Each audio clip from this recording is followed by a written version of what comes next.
بسم اللہ الرحمن الرحیم۔ سورہ نصر کی فضیلت اور اس کے اعمال۔ دوستو، آج ہم بات کریں گے سورہ نصر کے بارے میں کہ سورہ نصر پڑھنے سے کون کون سے فائدے ہیں اور اس سورہ کو کب پڑھنا چاہیے۔ اس لیے آپ سے گزارش ہے کہ اس واقعہ کو پورا دیکھیں۔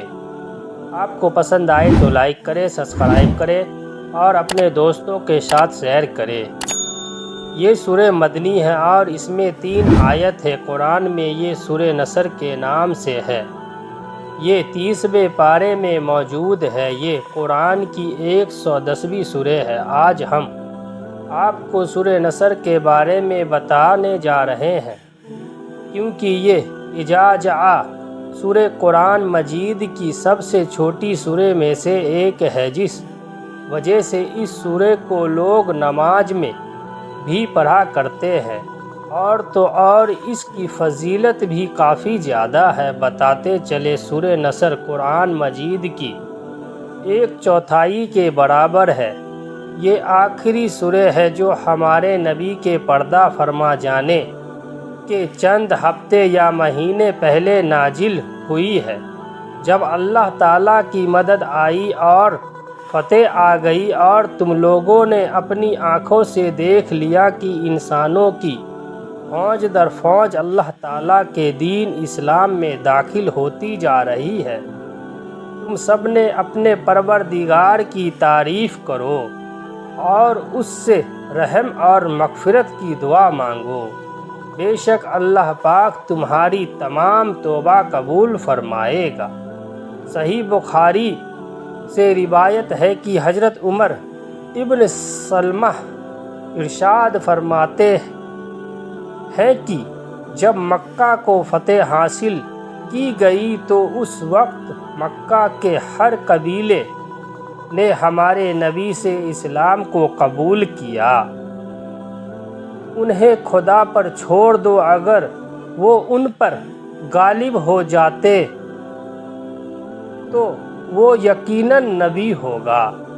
ایک حدیث میں ہے کہ جب یہ سورہ پہلی بار نازل ہوئی تو ہمارے نبی نے فاطمہ رضی اللہ تعالیٰ عنہ کو بلایا اور کہا، آپ کے پردہ فرما جانے کا حکم ہو چکا ہے۔ تو وہ پہلے روتی نظر آئی اور پھر مسکرا دی۔ جب اس نے اپنے پاس موت کو آتے دیکھا اور اس کے بارے میں بتایا تو میں رونے لگی، لیکن اس نے مجھے کہا، اختیار رکھو کیونکہ تم میرے ساتھ جڑنے والی ہو، میرے پریوار میں سب سے پہلے ہو۔ مسکرا دی۔ سیدنا عائشہ رضی اللہ تعالیٰ عنہ سے روایت ہے کہ جب سورہ نصر اللہ کی مدد اور فتح کی بات آتی ہے، پیغمبر صلی اللہ علیہ وسلم پر نازل کی گئی تو نبی سوائے اس کے کوئی دعا نہیں کیا۔ اللہ کے رسول صلی اللہ علیہ وسلم جھکتے اور سجدہ کرتے وقت اکثر کہا کرتے تھے، سبحانک اللہم و بحمدک اللہم مغفر لی۔ قرآن پاک کے ذریعے دیے گئے حکم کی تعمیل کرتے ہوئے اے اللہ اور آپ کی پاکی بیان کرتے ہوئے اے اللہ، میں آپ سے معافی مانگتا ہوں، مجھے معاف فرما دیجیے۔ حدیث میں ہے کہ اس طرح سے نزول اترنے کے بعد سے آپ صلی اللہ علیہ وسلم اپنی نماز کے رکوع اور سجدے میں یہ تسبیح سبحانک اللہ ربنا و بحمدک اللہم مغفر لی پڑھا کرتے تھے۔ اس سورہ میں بہت لوگوں کو اسلام کے فتح لے جانے کے لیے اللہ کی تعریف کی گئی ہے۔ اس سورہ کو اسلام کے فتح سے جوڑا گیا ہے، جب مکہ میں جہاں مسلمانوں نے اسلام کے دشمنوں کو شکست دی تھی۔ یہ سورہ میں اسی جنگ کے بارے میں کہا گیا ہے۔ یہ وہی جنگ ہے جس کو مسلمانوں نے جیتا اور تمام لوگوں کو یہ پتہ چل گیا اور یہ احساس ہوا کہ مسلمان کبھی بھی نہیں ہار سکتے ہیں۔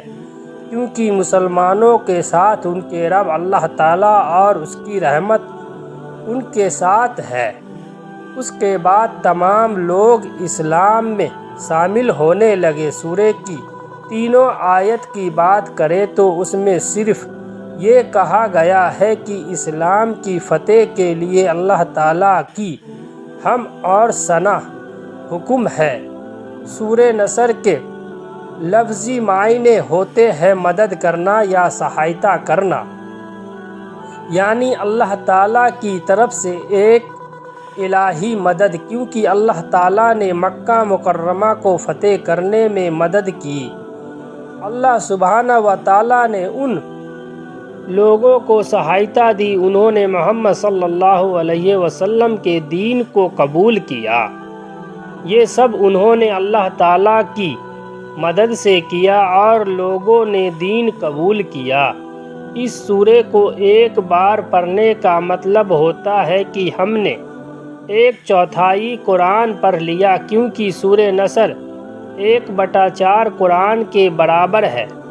اس لیے آپ اس سورہ نصر کو کم سے کم 1 مرتبہ پڑھ کر بے حد فضیلت اور فوائد حاصل کر سکتے ہیں۔ اس سورہ نصر سے مراد اسلام کی فتح سے ہے۔ مسلمانوں کے دشمنوں سمیت دوسرے پر فتح ہے۔ سورہ کا دوسرے نام کے معنی ہوتے ہیں بدع لینا، یا بدع لینے کے معنی ہے کہ صلی اللہ علیہ وسلم کے اس دنیا سے جانے۔ حضرت عبداللہ بن عمر رضی اللہ تعالی عنہ کے مطابق اس سورہ کو منی میں تشریق عید الاضحیٰ کے اگلے 3 دن بعد کے بیچ میں اعلیٰ بداعی سفر کے موقع پر نازل کی گئی تھا۔ سورہ نصر آخری سورہ تھی جو پیارے نبی صلی اللہ علیہ وسلم پر پورے طور پر نازل ہوئی تھی۔ اس سورہ کے بعد کوئی مکمل سورہ نازل نہیں ہوئی۔ زیادہ مخصوصی ہونے کی وجہ سے سورہ نصر واحد آخری سورہ تھی جو ایک ہی بار میں مکمل طور پر نازل ہوئی، اور سورہ فاتحہ پہلی سورہ تھی جو ایک ہی بار میں مکمل طور پر نازل ہوئی۔ اللہ پاک سے دعا ہے کہ اللہ پاک تمام ایمان والے کو ہدایت عطا فرمائے اور دین اسلام پر چلنے کی توفیق عطا فرمائے، آمین۔ دوستو، اللہ کے نبی کی حدیث کے مطابق دین کی بات سننا اور دوسروں تک پہنچانا ثواب ہے۔ اس لیے آپ سے گزارش ہے کہ اس واقعہ کو اپنے دوستوں کے ساتھ شیئر کریں اور صدقہ کا ثواب حاصل کریں۔ اللہ پاک آپ سب کو رزق میں خیر و برکت عطا فرمائے، آمین۔ دوستو، ہماری یہ ویڈیو اچھی لگی ہو تو ہمارے چینل کو لائک کریں، سبسکرائب کریں اور بیل آئیکن کو دبائیں۔ کمنٹ کر کے ضرور بتائیں۔